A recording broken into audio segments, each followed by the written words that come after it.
আসসালামু আলাইকুম প্রিয় ভাই ও বোনেরা, আপনারা সবাই কেমন আছেন? আশা করি আল্লাহর অশেষ রহমতে সবাই ভালোই আছেন। আলহামদুলিল্লাহ, আমিও আল্লাহর অশেষ রহমতে ভালোই আছি। আজকে আমি লাউয়ের একটা রেসিপি নিয়ে চলে আসলাম। এটা ভাত, রুটি, পরোটা সব কিছুর সঙ্গেই খেতে দারুণ মজা হয়। দেখুন, তার জন্য কিন্তু আমি লাউটা ভালো করে কেটে ধুয়ে পরিষ্কার করে নিয়ে চলে এসেছি রান্না করতে। একটা কড়াইতে তেল গরম করতে দিয়ে দিয়েছি। তেলটা গরম হয়ে গিয়েছে, এখানে আমি দিয়ে দিলাম কুচানো পেঁয়াজ। পেঁয়াজটা দিয়ে কিছুক্ষণ নেড়ে চেড়ে ভেজে নিব।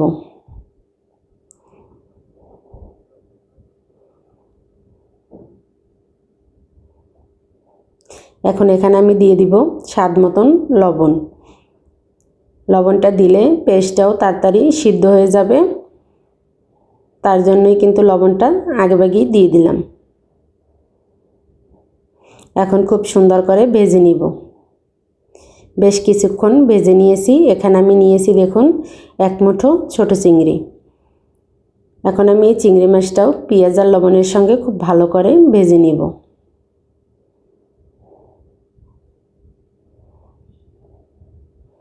আমি কিন্তু অফ ক্যামেরায় অনেকক্ষণ ভেজে নিয়েছি।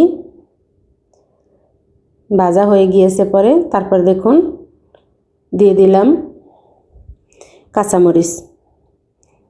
কাঁচামরিচটি দিয়েও আরও কিছুক্ষণ কষিয়ে নিব।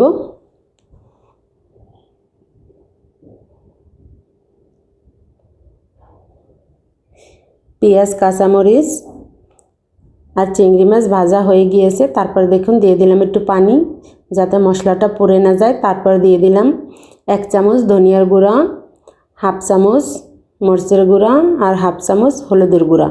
লাউয়ের ভিতরে বেশি মশলা হলে কিন্তু খেতে বেশি ভালো লাগে না, কম মশলা হলেই খেতে বেশি ভালো লাগে। ঝালের জন্য তো আমি কাঁচামরিচ দিয়েই দিয়েছি, তার জন্য গুঁড়ো মরিচটা পরিমাণে একটু কম দিলাম। এখন দেখুন এটা কিন্তু আমি একদম শুকনো শুকনো করে কষিয়ে নিয়েছি।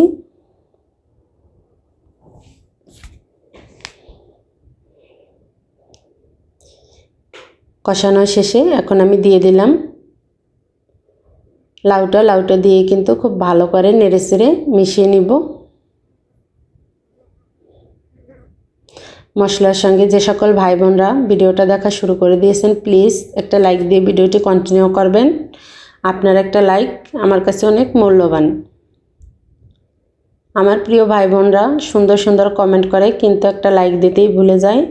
তাই প্লিজ কমেন্ট করতে অনেক টাইম লাগে, লাইক দিতে কিন্তু টাইম লাগে না। লাইকটা নিয়ে কেউ কিপটামি করবেন না, সবাই লাইক দিয়ে ভিডিওটা দেখা শুরু করে দিবেন। আমি সব সময় কিন্তু সবার ভিডিওতে লাইক দিয়েই, লাইক ছাড়া কারো ভিডিও দেখি না। তারপর দেখুন আমি কিন্তু ঢাকনা দিয়ে দিয়ে কষিয়ে নিয়েছি। আর লাউ থেকে কিন্তু অনেকটাই পানি বের হয়েছে।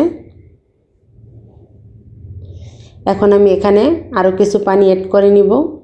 আমি কিন্তু 5-7 মিনিট কষিয়ে নিয়েছিলাম। আর এভাবে লাউ রান্না করলে বিশ্বাস করুন রুটি, ভাত, পরোটা সব কিছুর সঙ্গেই কিন্তু খুব মজা করে খাওয়া যায়। আর লাউ আমাদের শরীরের পক্ষে কিন্তু প্রচুর পরিমাণে উপকারী। এখন আমি এটা ঢেকে রান্না করব। লাউর ভিতর টমেটো দিলে কিন্তু আরও মজা হয়, কিন্তু টমেটো ছিল না, তার জন্য টমেটোটা দিলাম না। তারপর দেখুন লাউটা কিন্তু প্রায় সিদ্ধ হয়ে গেছে। এই পর্যায়ে কিন্তু আমি দিয়ে দিলাম ধনিয়া পাতা। ধনিয়া পাতাটা দিয়ে আমি খুব ভালো করে নেড়েচেড়ে মিশিয়ে নিব। আর এখানে আমি একদম সামান্য অল্প একটু চিনি দিয়ে দিলাম, যাতে লাউয়ের একটা পানসা ভাব আছে সেটা কেটে যায়। আপনারা চাইলে নাও দিতে পারবেন। আর এটাই কিন্তু একদমই মিষ্টি হয়নি। আমি কিন্তু তরকারিতে মিষ্টি খেতে পছন্দ করি না। আর এই সামান্য একটু দিলে তরকারির স্বাদ বেড়ে যাবে, কিন্তু মিষ্টি হবে না। আপনারা দিয়ে একদিন খেয়ে দেখতে পারেন।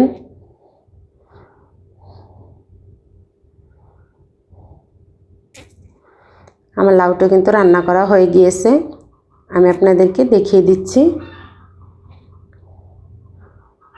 এই যে দেখুন মাশাআল্লাহ কত সুন্দর ও লোভনীয় হয়েছে, খেতেও কিন্তু দারুণ মজা ছিল। আবার দেখা হবে নতুন আর একটা ভিডিও নিয়ে। ততক্ষণ সবাই সুস্থ থাকুন, ভালো থাকুন, সকলের জন্য দোয়া রেখে আল্লাহ হাফেজ।